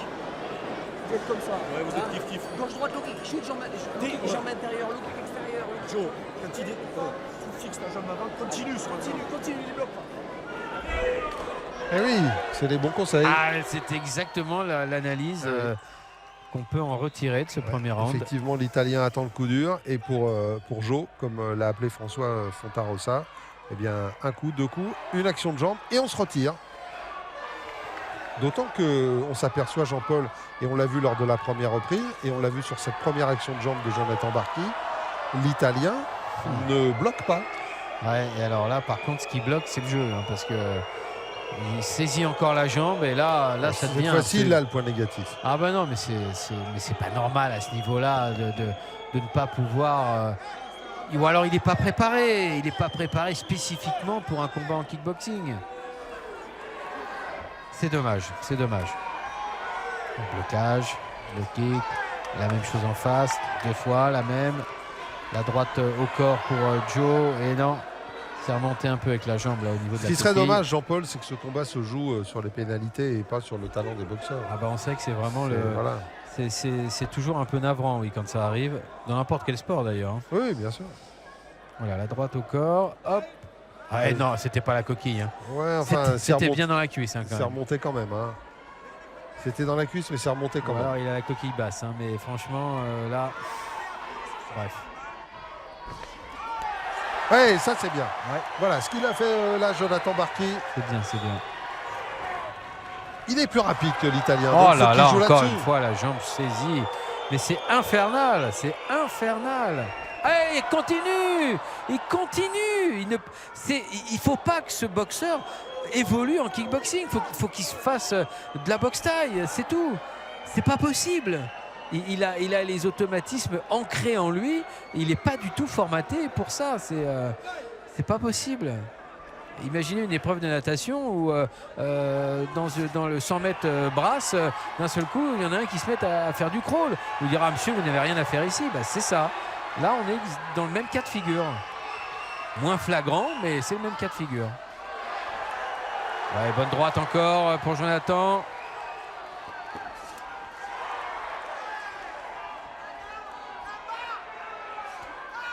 Le kick. Il faudrait le bloquer quand même. Hein.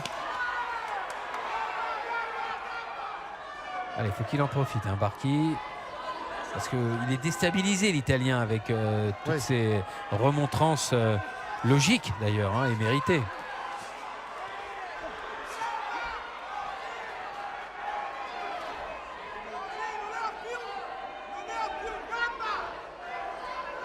L'Italien toujours dans l'attente du contre.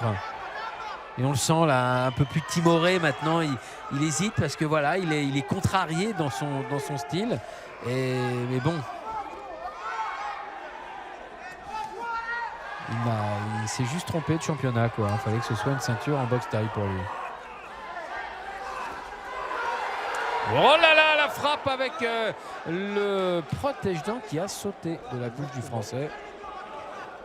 Mauvais signe, ça. Ouais. Mauvais signe. Et encore une fois, Jean-Paul, on voit tout à fait où veut en venir l'Italien. Hein. Il cherche le coup dur. Oui, il n'y a que ça. Bien sûr. Il laisse Jonathan Barki frapper.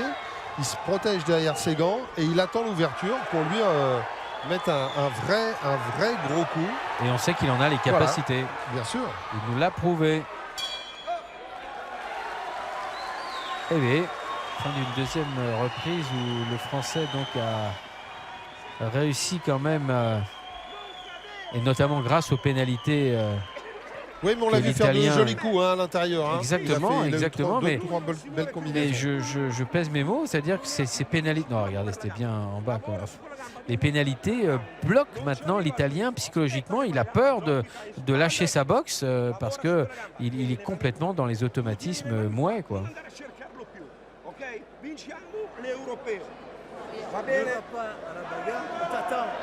D'ailleurs, on est un peu inquiet dans le coin italien, ouais. On l'entend bien. On lui a demandé s'il voulait remporter le titre européen. Ou pas. Ou pas. Voilà.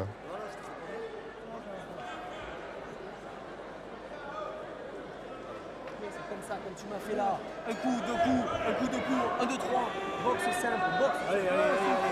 C'est comme ça qu'il faut faire. Et on a raison dans le coin de Jonathan Barki. Hein. Voilà, la boxe simple, 1, 2, 3 coups. Et juste terminer, penser à terminer par l'action de jambe. Et puis voilà. Et vous avez vu ce qu'a l'entraîneur italien autour du cou. Hein.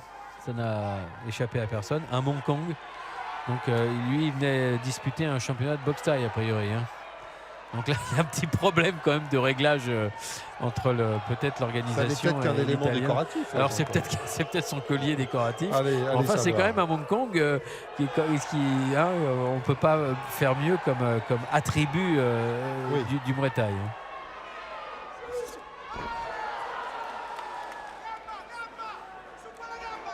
Et on l'entend dans le coin de l'italien, gamba. Ouais. Ça veut dire qu'on demande à Salvatore Castro de travailler sur les jambes de Jonathan Barki. Bah oui, et à chaque action de jambe de Barki, hein, on voit la tentative de saisie. Hein, ah mais c'est un Akmoué, c'est pas un kicker. Oui, voilà, ça c'est bien. Voilà. C'est très bien. Ce que fait Jonathan Barki. Ah, il a tout intérêt de toute façon à jouer sur la rapidité maintenant, le déplacement.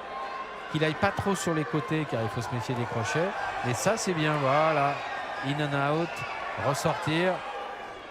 Ah, il a un peu un sac en face de lui hein, dans cette reprise.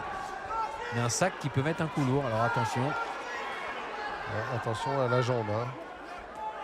Oh. Voilà, ça c'est bien. Voilà, comme ça. Et repartir. Se mettre à l'abri. Parce que l'Italien, lui, il cherche une chose, encore une fois. Voilà, regardez. Et oui, le crochet. C'est simple. Et il y a eu une belle esquive rotative là de Jonathan, c'était bien.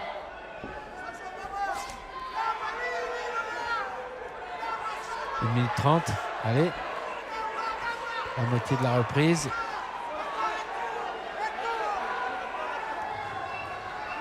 Il va falloir qu'il tienne le choc. Oh, hein. le percut. Ouais. Oh, le percut et de attention, Castro. La bouche ouverte, Jonathan Barki, la bouche ouverte. Il est déjà à la recherche d'air et on sait ce qui se passe quand on a la bouche ouverte. Un coup et on perd le protège-dents.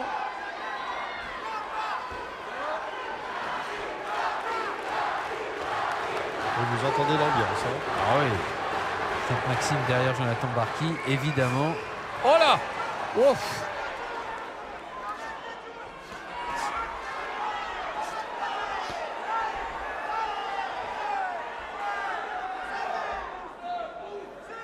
Regardez comment il reste les pieds à plat, tout à fait dans une attitude mouais, hein. Des appuis extrêmement solides. Et une nouvelle perte de protège. Ça fait deux fois.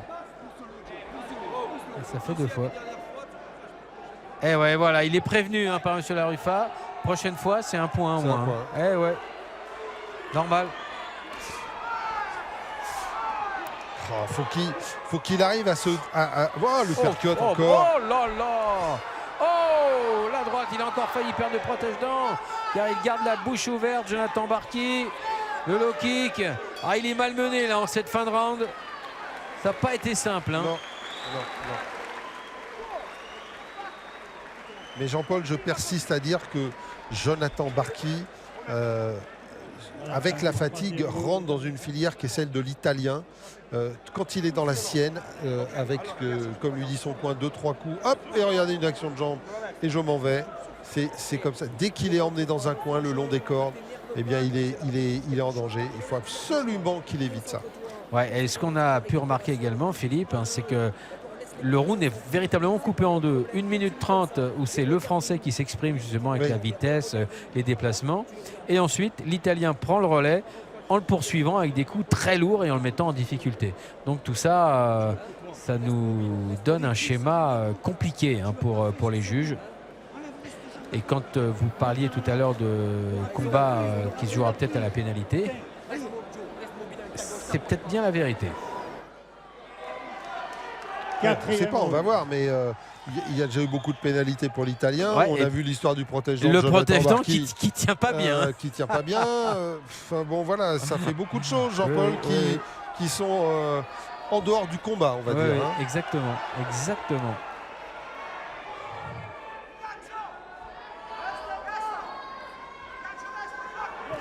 L'avant-dernier round. On va voir si l'état physique de Jonathan Barki lui permet de continuer ce pressing qu'il a fait et qu'il essaye de mettre en place systématiquement en début de reprise.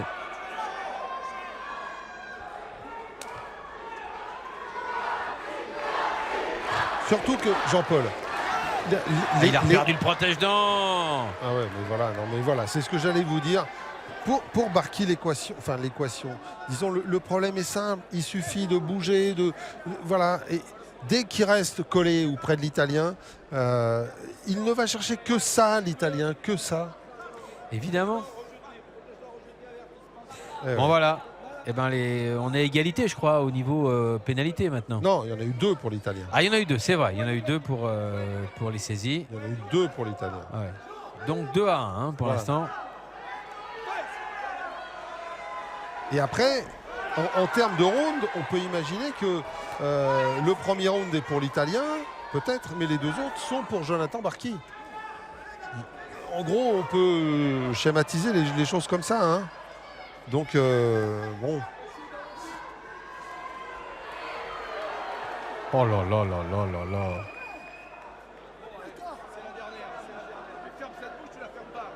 Ferme ta bouche, dit Gabriel Laruffa. Mais oui, exactement. Quand on boxe la bouche ouverte, forcément le protège-dents il tombe. Ou alors il faut un autre protège-dents. Ouais, il faut le coller alors. Ah oui. Ah oui. Ah, ça c'est bien, mais c'est protégé, hein. Il bronche pas l'Italien. Mais non. Il ne bronche, non, pas, il bronche pas sur les coups lancés. Voilà ce que Barki doit faire, tourner. Hop, un petit coup de jambe, une petite escarmouche. Tourner.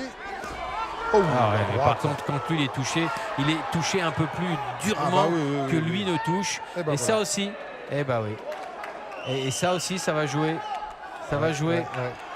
Sachant que déjà pratiquement dans le premier round, il a failli être compté déjà Jonathan Barki. C'est certainement pour ça que M. Laruffa n'hésite pas à le compter cette fois-ci. 2 points négatifs à 1 compte à 0. Ouais. Vous voyez, Jean-Paul, on est match nul au niveau des... Par contre, au niveau de l'efficacité des frappes, on sent bien que chez l'Italien, c'est plus fort, c'est plus abouti.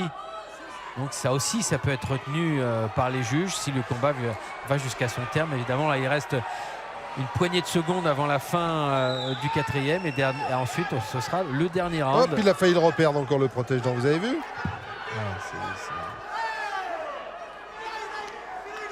Parce qu'il ne faut pas oublier que boxer la bouche ouverte, c'est une indication de problème de respiration, donc a fortiori de conditions physiques.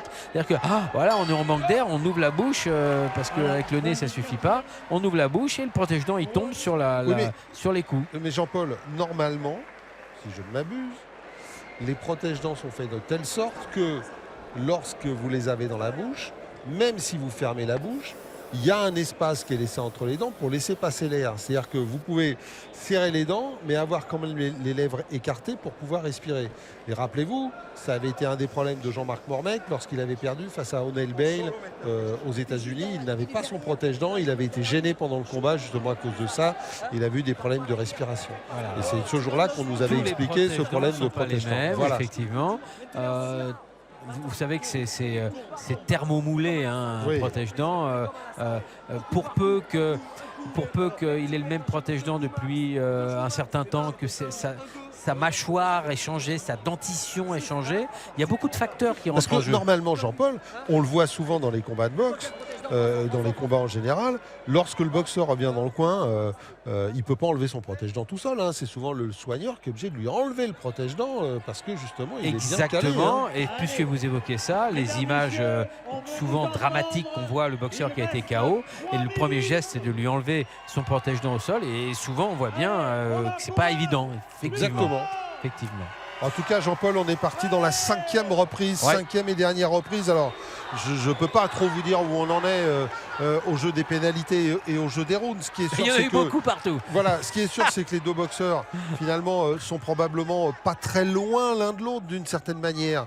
On peut donner la prime de l'efficacité à l'Italien, la prime De la rapidité, de la du nombre finalité, du coup. nombre de coups Voilà, et c'est de la- ça. à Barki. Oui. Mais après, voilà, il y a un décompte, il y a des points. Alors il y a un décompte, il y a une appréciation globale aussi de qui a fait le meilleur combat. Bon voilà, tout ça, ça va se jouer à mon avis dans un mouchoir de poche hein, quand même. Hein. Je pense.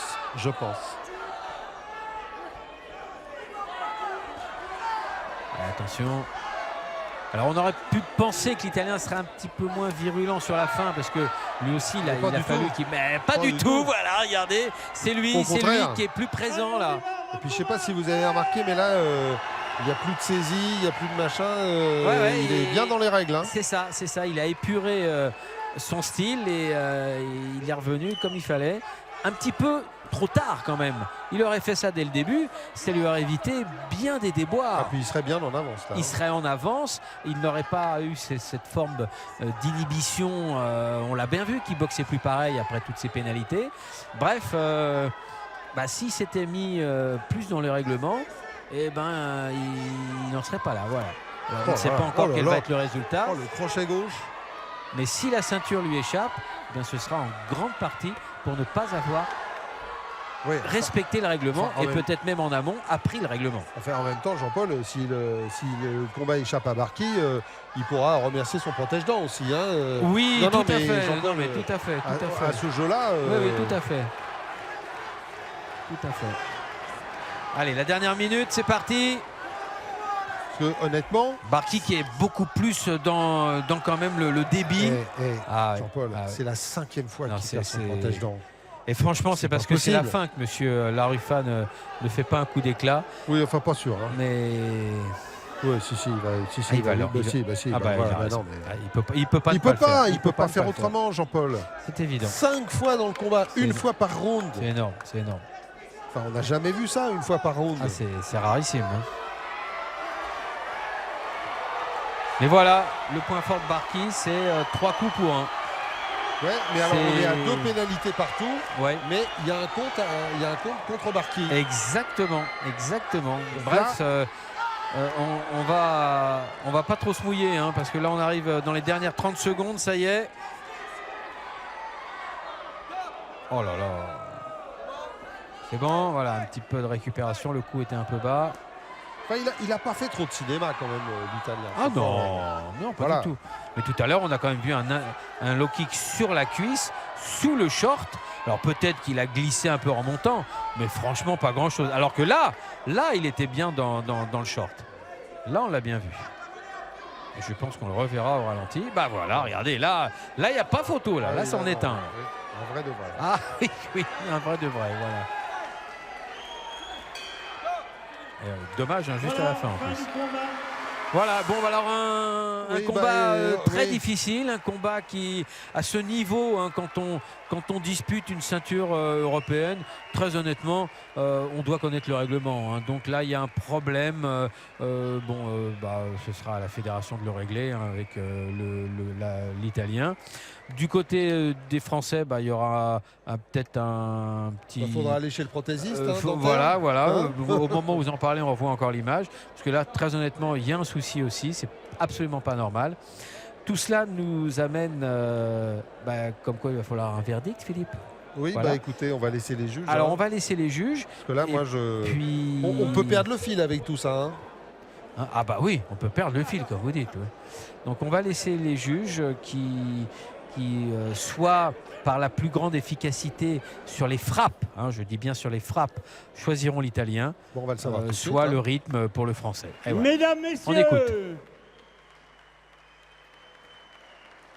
est déclaré vainqueur à l'unanimité des juges, Salvatore Castro.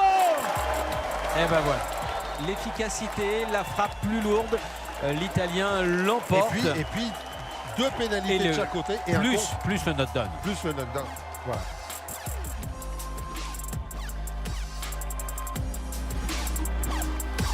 Voilà, et ça, les belles images toujours, les deux adversaires qui se saluent, le grand respect. Et puis on va conclure... Oh bah tiens, Philippe qui a disparu. Oh, il doit être quelque part. On le retrouve tout de suite pour la conclusion de cette soirée de Sainte-Maxime. Vous avez raison Jean-Paul, on est bien triste pour Jonathan Barki qui n'a pas démérité. Si l'on s'intéresse vraiment au décompte des juges, eh bien on s'apercevra qu'à la fin du 4e round, les 2 boxeurs étaient à égalité et ces pertes de protège-dents finalement lui ont coûté bien cher à Jonathan Barki. Nous on retiendra aussi la déception du côté de Karim Jabri, mais le beau sourire d'Alexandre Silia et puis Lizzy Largillière qui vraiment a dominé son adversaire italienne. Un petit mot aussi sur celui dont on n'a pas trop parlé, Luc Genesis qui a battu Maxime Bonamy. C'est une demi-surprise, on peut le dire quand même, et il nous a vraiment impressionnés. Voilà, la semaine prochaine, nous nous retrouverons à Sarcelles, à l'Espace Venise, dans cette soirée organisée par Abdelila Railou. D'ici là, eh bien, on vous souhaite une bonne semaine, bonne nuit, et à la semaine prochaine. Salut.